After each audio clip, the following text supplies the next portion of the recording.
नमस्कार विद्यार्थियों। पिछले वक्तव्य में हमने आंग्ल मैसूर संबंध के तहत प्रथम आंग्ल मैसूर युद्ध के बारे में बात की। आज हम द्वितीय आंग्ल मैसूर युद्ध के बारे में बात करेंगे, चर्चा करेंगे। जैसा कि पहले मैंने आपको बताया कि पहला आंग्ल मैसूर युद्ध के बाद हुई संधि, मद्रास की संधि, एक संधि न होकर अल्पकालीन युद्ध विराम ही था। इस संधि के बाद में अंग्रेज़ों और मैसूर के बीच पुनः कटुता पैदा हो गई।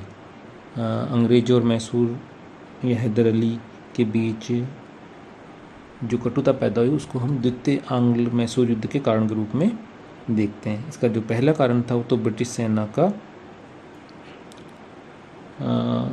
19 मार्च को माही पर अधिकार कर लेना, जो कि सन 1769 की घटना है।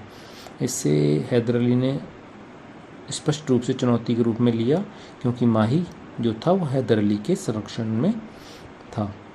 युद्ध का दूसरा कारण गुंटूर पर अंग्रेज़ों का कब्जा था।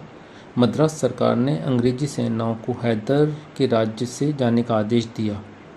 हैदर अली की सेनाओं ने अंग्रेजी सेना का विरोध किया तो मद्रास सरकार ने हैदर के इस कार्य को शत्रुतापूर्ण कहा और युद्ध प्रारंभ होने का ये कारण बना। इसके अलावा हैदर अली का साम्राज्यवादी मनोवृत्ति का होना भी युद्ध का कारण था। अन्य कारण हैदर अली का अंग्रेज विरोधी युद्ध में अंग्रेज विरोधी गुट में शामिल होना भी रहा। इसके अलावा हैदर अली के फ्रांसीसियों के संबंध, तत्कालीन गवर्नर जनरल वारन हेस्टिंग्स की साम्राज्यवादी मनोवृत्ति आदि द्वितीय आंग्ल मैसूर युद्ध, जो कि 1780 से 84 ईस्वी के बीच में लड़ा गया, के कारण बने। युद्ध की अगर हम बात करें तो फरवरी 1780 में हैदर अली अंग्रेज विरोधी गुट में शामिल हो गया था, क्योंकि ये गुट जो था वो असंतुष्ट शासकों था। प्रोफेसर के दत्त के अनुसार यह गुट असंतुष्ट निज़ाम द्वारा संगठित हुआ। बाद में मराठी इसमें सम्मिलित हो गए, जबकि सरदेसाई इसका श्रेय नाना फडणवीस को देते हैं और BL ग्रोवर इसका श्रेय हैदर अली को देते हैं। हैदर अली ने जुलाई 1780 में एक बड़ी संख्या में बहुत बड़ी सेना को लेके कर्नाटक के आरकट पर आक्रमण कर दिया। कहते हैं कि दक्षिण भारत में आधुनिक समय में इतनी बड़ी सेना की कार्रवाई पहले कभी नहीं हुई थी। मद्रास सरकार द्वारा कर्नल बैली के नेतृत्व में तथा सर हेक्टर मुंडो के नेतृत्व में 2 सेनाएं भेजी, परंतु दोनों सेनाओं के मिलने से पूर्व ही हैदर अली के पुत्र टीपू सुल्तान ने उन्हें रोक दिया। इस युद्ध में बार बार मैसूर की सेना द्वारा अंग्रेज़ों की सेना को हराया गया, और कहीं यदि अंग्रेजी सेना विजित भी हुई तो वो विजय पराजय के सदृश ही रही। जुलाई 1781 में अंग्रेजी सेनाध्यक्ष कूट ने हैदर अली को पोर्ट नोवा के स्थान पर आया, किंतु कूट को इस सफलता का कोई लाभ नहीं हुआ। उसने खुद ही लिखा है कि उसकी स्थिति विजयी सेना की अपेक्षा पराजित सेना सी थी। और इसके बाद भी कंटिन्यू दोनों सेनाओं में, हैदर अली और अंग्रेज़ों की सेनाओं में परस्पर झड़पें चलती रही। द्वितीय आंग्ल मैसूर युद्ध को प्रभावित करने वाली जो सबसे बड़ी घटना थी वो थी सालबाई की संधि। इस संधि के द्वारा हैदर अली के पक्ष का जो गुट था वो टूट गया और मराठे, जिनमें भोंसले और सिंधिया थे, हैदर अली के पक्ष से अलग हो गए।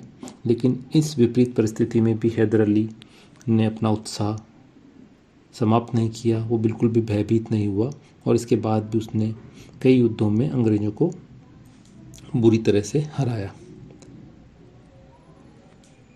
लेकिन 1782 में हैदर अली की मृत्यु हो गई। उसके बाद उसके पुत्र ने इस युद्ध को जारी रखा।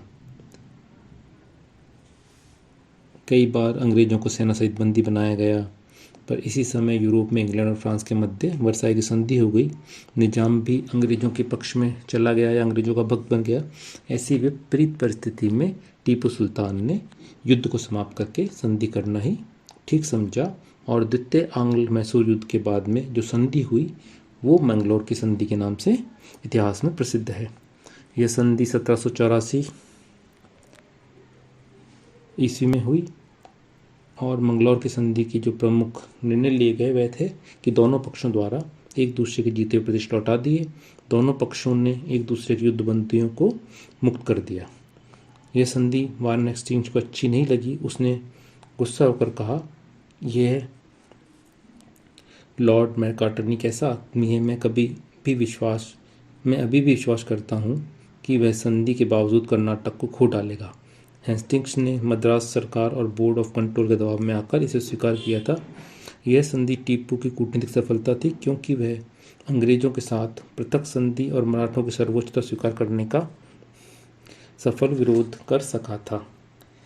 उसने अंग्रेजों को कोई व्यापारिक अधिकार दिए बिना अपने राज्य को सुरक्षित रख लिया था। इस प्रकार द्वितीय आंग्ल मैसूर युद्ध का समापन मंगलोर की संधि के द्वारा हुआ।